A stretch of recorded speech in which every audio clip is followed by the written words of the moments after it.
Hey, what's going on, everybody? This is Alex, the Comic Hoarder. Thank you so much for clicking play on this video. In this video, I'm going to show you 5 foundational comic books, Silver Age, Marvel, that I'll be adding to the comic book collection. Hopefully you guys are excited. These are really cool ones. Here we go.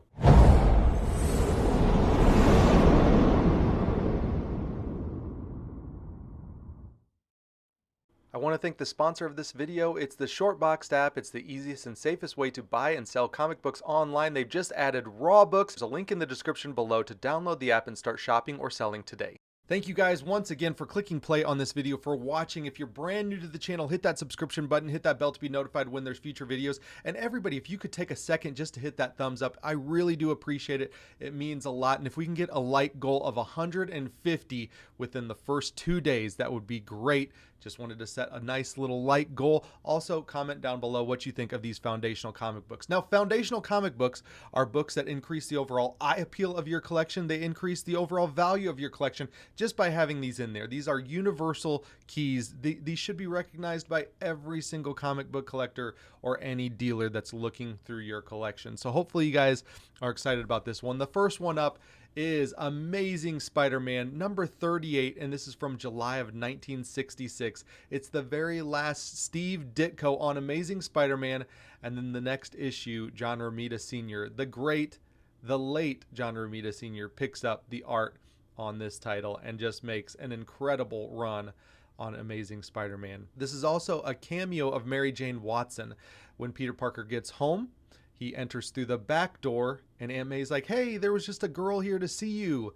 And he thought it was Betty, but in fact, it was Mary Jane Watson, and you can see the car driving away that has Mary Jane Watson in it. So this is a great book. What a great way to end the awesome Steve Ditko run on Amazing Spider-Man. And then in the next issue, like I said, 39 picks up the amazing John Romita Sr. on Amazing Spider-Man. This is about a 3.0 to 4.0. In that condition, it'd be about $130 to $150. Now, in raw condition, you can find this book for probably, I would say, around $90 to $100. But that is the first one on the list, Amazing Spider-Man number 38. Speaking of John Romita Sr., this one is amazing. It's a milestone issue. This is Amazing Spider-Man number 100. This book came out in September of 1971, and it's the 100th issue of Amazing Spider-Man and a classic, iconic John Romita Sr. cover. This book is at about a 4.0 to 5.0 condition, and in that grade, you should find this book for about 160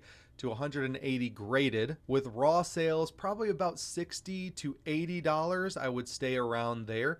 Maybe a nice $75 could get you a pretty solid copy of this book.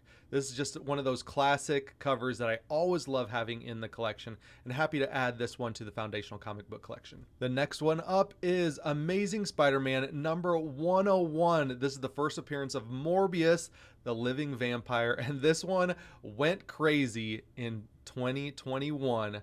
Selling for about $500 for a 3.0, but it's back down to earth, and you should probably be able to get this one for about $150 to $200, maybe for a nice 3.0 to 4.0. Raw sales are kind of tricky. Just make sure that you're not getting the second print, which is more silver on this, and then also there is a facsimile cover. Just make sure that you're getting the actual book from 1971, the one that you want.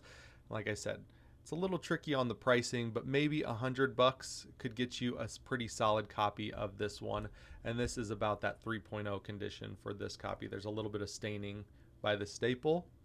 It's not rust, looks like just a little bit of staining there, and there's a couple spine splits or tears there on the cover. I am a huge Disney fan. I love going to Disney World, Disneyland, and on Disney cruises. If you or anyone you know is planning a Disney vacation, let me help you. I just started a travel agency called To The Magic Travel. All of our services are completely free, so email using the email below for your free quote today. The next one up is a great conclusion to a two-part story, issue number 121 and issue number 122. After Gwen Stacy dies, this is the death of the Green Goblin in Amazing Spider-Man issue number 122. This is from July of 1973. Great John Romita Sr. artwork. You see his signature there on the side. This book really never went crazy in the comic book boom. It It increased from below $100 back in the teens, and then increased to about $150, and has kind of stayed around there. So you should probably be able to get this book raw in this condition for probably about $75 to $100 in a pretty solid condition. And then in a graded, 3.0, you should probably be able to pick it up for about that $150. That's where it kind of went up to, about the $150, and it kind of stayed there. $150, $140, something like that. You should be able to pick up this great Death of Green Goblin. And the last book up is like a who's who in Marvel Comics of the Silver Age. This is the Avengers number 11. This is the first crossover with Spider-Man and the Avengers. So Spider-Man now meets, the Wasp, Thor, Ant-Man, Iron Man, and Captain America. This is a really great issue. Very, very awesome. It's the second appearance of Kang the Conqueror, and also the second appearance of Wonder Man. This is from December of 1964.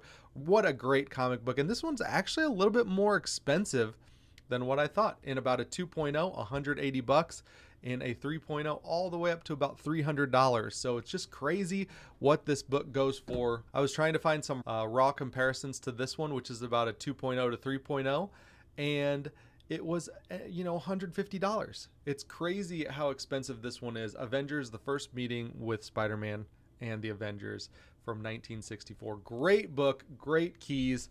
Hopefully you guys enjoyed these. Once again, if you're brand new to the channel, hit that subscription button, hit that bell to be notified when there's future videos. I try to do these foundational comic book videos so that we talk more about building a collection that you'll really like. These are keys that I've kind of personally picked out that I want to add to my foundational comic book collection. And in a future video, I'd like to talk to you guys about what I do with the rest of my comic books and what I'm planning to do with the rest of my comic books, because I've got about 30 boxes in there that I just want to maybe consolidate down to a couple boxes. So hopefully you guys are doing well. Thanks again for watching, and I will talk to you all on the next one. See you. Bye.